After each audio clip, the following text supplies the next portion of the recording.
Bonjour tout le monde, j'espère que vous êtes en pleine forme et que vous avez soif de divertissement parce que je vous amène sans plus tarder au Cirque des confinés.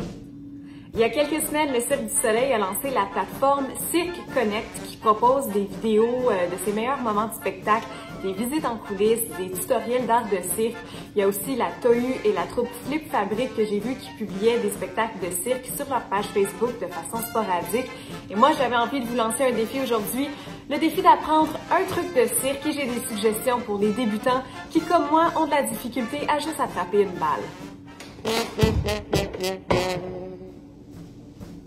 D'abord, je déconseille fortement d'apprendre toute technique de cirque qui nécessite de faire du feu dans la maison.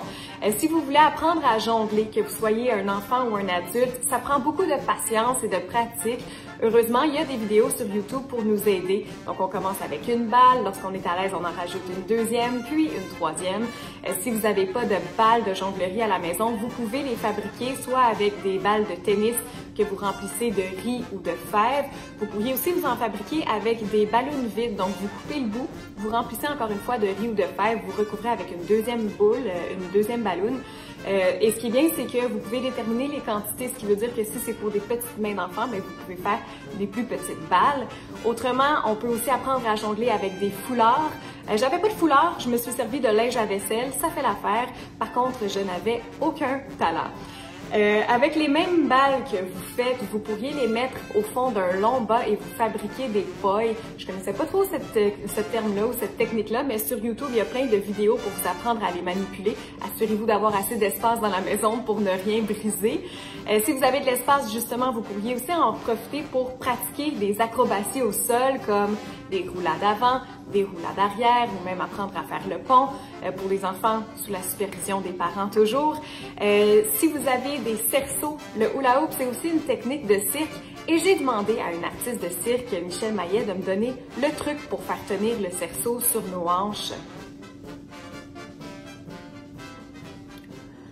Contrairement à ce qu'on pense, il ne faudrait pas suivre le cerceau de façon circulaire avec nos hanches, il faudrait aller de côté à côté ou devant derrière. Vous pourriez aussi profiter du confinement pour développer des nouveaux trucs de magie. Le magicien Luc Langevin propose plusieurs capsules sur sa chaîne YouTube où il nous apprend des petits trucs simples avec des objets que vous avez à la maison, que ce soit des clés, de l'encre ou même des élastiques. Évidemment, dans un cirque, ça prend aussi des clowns. Vous pourriez vous amuser à développer des personnages de clowns, à développer des mimiques amusantes ou même imiter les gens de votre entourage. Il y a plein de vidéos sur le web pour vous inspirer, même des tutoriels de maquillage. En terminant, si vous voulez faire durer le plaisir, vous pourriez terminer la journée avec un film sous le thème du cirque, Dumbo étant un des grands classiques. Sinon, on peut penser à The Greatest Showman, Big Fish, Madagascar 3 et tant qu'à être dans l'actualité, pourquoi pas Tiger King, le grand succès de Netflix par les temps qui courent. Là-dessus, je vous souhaite de passer une très belle journée. N'hésitez pas à partager avec nous vos trucs de cirque dans les commentaires. On se retrouve très bientôt avec d'autres propositions d'activités à faire à la maison.